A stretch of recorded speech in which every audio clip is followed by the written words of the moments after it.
नमस्कार शेतकरी मित्रांनो, आज तुमच्यासाठी एक आनंदाची बातमी मी घेऊन आलेली आहे। कर्जमाफी ही जाहीर झालेली आहे आणि 2 लाखांची कर्जमाफी आणि नियमित कर्जदारांना 50,000।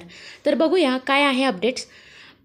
शेतकरी मित्रांनो, ज्या क्षणाची तुम्ही आतुरतेने वाट पाहत होतात ना, तर तो क्षण अखेर आलेला आहे। शेती करत असताना अनेकदा निसर्गाच्या लहरीपणाचा फटका बसतो आणि कर्जाचा डोंगर वाढत जातो।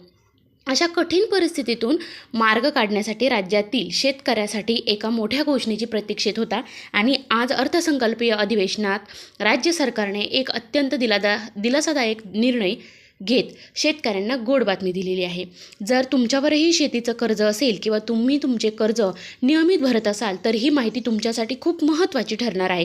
चला तर मग या नवीन कर्जमाफी योजनेबद्दल आपण आजच्या व्हिडिओमध्ये सविस्तरपणे जाणून घेऊया। योजनेचं नाव काय आहे? आजच्या अर्थसंकल्पात राज्य सरकारने शेतकऱ्यांसाठी ज्या महत्त्वपूर्ण योजनेची घोषणा केली तिचं नाव पुण्यश्लोक अहिल्यादेवी होळकर शेतकरी कर्जमुक्ती योजना असं ठेवण्यात आलेलं आहे। या योजनेच्या माध्यमातून राज्यातील लाखो शेतकऱ्यांचा आर्थिक ताण हलका करण्याचा सरकारचा मानस आहे। 2 लाखांपर्यंत कर्जमाफ। या योजनेचा सगळ्यात मोठा फायदा हा आहे की शेतकऱ्यांना होणार आहे की ज्यांच्यावर कर्जाचा बोजा आहे। सरकारच्या निर्णयानुसार सप्टेंबर 2025 पर्यंत ज्या शेतकऱ्यांचं कर्ज थकीत आहेत अशा शेतकऱ्यांचे तब्बल 2 लाख रुपयापर्यंतचं कर्ज माफ केलं जाणार आहे। यामुळे अनेक गरीब आणि गरजू शेतकऱ्यांना नव्याने उभारी घेण्याची संधी नक्कीच मिळणार आहे।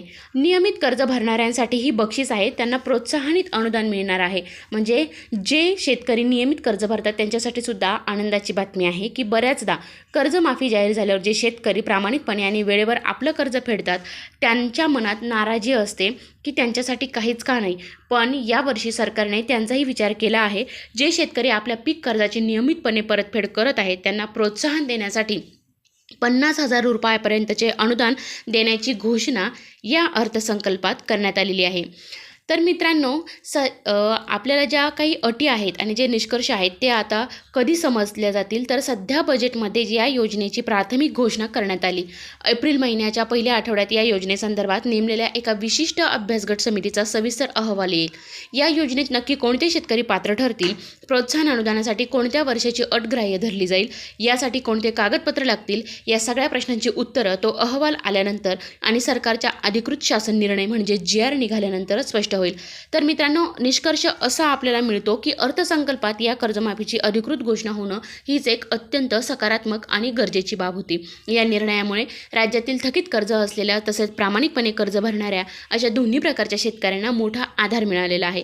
येत्या काळात या योजनेचा जसे नवीन नियम आणि अपडेट्स GR येतील तशी सगळ्यात माहिती तुमच्यापर्यंत मी नक्कीच पोहोचवू। तोपर्यंत तुम्ही चॅनलला नक्की सबस्क्राईब करा। धन्यवाद।